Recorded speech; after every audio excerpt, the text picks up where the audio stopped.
അപ്പോൾ നമ്മളിതൊരു short video ആണ്.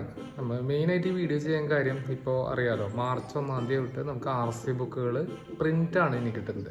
അപ്പോൾ ആ പ്രിൻ്റ് എങ്ങനെ എടുക്കാം എന്നുള്ളതിനെക്കുറിച്ച് കുറേ കൺഫ്യൂഷൻസ് കുറേ പേർക്ക് നിൽക്കുന്നുണ്ടായിരുന്നു. നമ്മളങ്ങനെ നമ്മുടെ ഒരു വണ്ടി റീസെൻ്റ് എടുത്തിട്ടുണ്ട്, ഒരു ബൈക്ക്. ആ ബൈക്കിൻ്റെ RC ബുക്ക് നമ്മളങ്ങനെ പ്രിൻ്റ് എടുത്തു. അപ്പോൾ അതെങ്ങനെ എടുത്തു എന്നുള്ളതിനെക്കുറിച്ചുള്ളൊരു ചെറിയൊരു വീഡിയോ ഞാൻ ഇതിൽ ഉൾപ്പെടുത്താം. സോ ഇനി നമ്മൾ ചെയ്യേണ്ട കാര്യങ്ങളെക്കുറിച്ച് പറയാം. ആദ്യം നമ്മൾ ചെയ്യേണ്ടത് ബ്രൗസറിലാണ് ചെയ്യേണ്ടത്. പരിവാഹൻ സെർച്ച് ചെയ്യുക, വെബ്സൈറ്റ് എടുക്കുക. ഫസ്റ്റ് ഈ 3 എടുത്തിട്ട് വെഹിക്കിൾ റിലേറ്റഡ് സർവീസ് എന്നുള്ളത് സെലക്ട് ചെയ്യുക. അതിനുശേഷം നമ്മുടെ സ്റ്റേറ്റ് സെലക്ട് ചെയ്യുക. സ്റ്റേറ്റ് കേരള സെലക്ട് ചെയ്തതിന് ശേഷം ജസ്റ്റ് ഒന്ന് വെയിറ്റ് ചെയ്യുക. അത് കഴിയുമ്പോൾ നമുക്ക് വരുന്നത് സെലക്ട് RTO എന്നുള്ള ഓപ്ഷനാണ്. അതിൽ നമ്മുടെ RTO ഏതാണെന്ന് വെച്ച് സെലക്ട് ചെയ്യുക. നമ്മുടെ വരുന്നത് ഇരിഞ്ഞാലക്കുടയാണ്. അപ്പോൾ നമ്മൾ അങ്ങനെ ഇരിഞ്ഞാലക്കുട സെലക്ട് ചെയ്തു. അത് കഴിയുമ്പോൾ താഴെ ഒരു ടേംസ് ആൻഡ് കണ്ടീഷൻസ് ആക്സെപ്റ്റ് ചെയ്യാനുള്ള ഒരു ബോക്സ് ഉണ്ട്. അത് ടിക്ക് ചെയ്ത് പ്രൊസീഡ് കൊടുക്കുക. പ്രൊസീഡ് കൊടുത്ത് കഴിയുമ്പോൾ തന്നെ നമുക്ക് അതിൻ്റെ കുറച്ച് ടേംസ് ആൻഡ് കണ്ടീഷൻസിൻ്റെ ഒരു ഇൻഫർമേഷൻ വരും.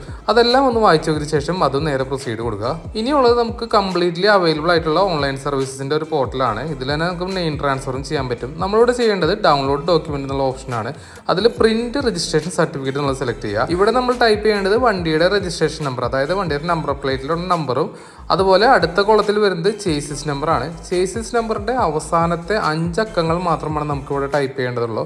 ആ 5 അക്കങ്ങൾ ടൈപ്പ് ചെയ്യുക. അതിനുശേഷം വാലിഡേറ്റ് ഇൻഫർമേഷൻ എന്നുള്ള ടാബ് ക്ലിക്ക് ചെയ്യുക. അപ്പോൾ നമുക്കവിടെ ടിക്ക് ഇടാനുള്ളൊരു ഓപ്ഷൻ വരും. അത് കഴിയുമ്പോൾ നമുക്ക് വരുന്നത് നമ്മളുടെ ഓൾറെഡി ആധാർ കൊടുത്തിരിക്കുന്ന നമ്പറിലേക്ക് OTP പോകും. അത് ജനറേറ്റ് OTP എന്നുള്ളത് ക്ലിക്ക് ചെയ്താൽ മാത്രമേ പോവുള്ളൂ.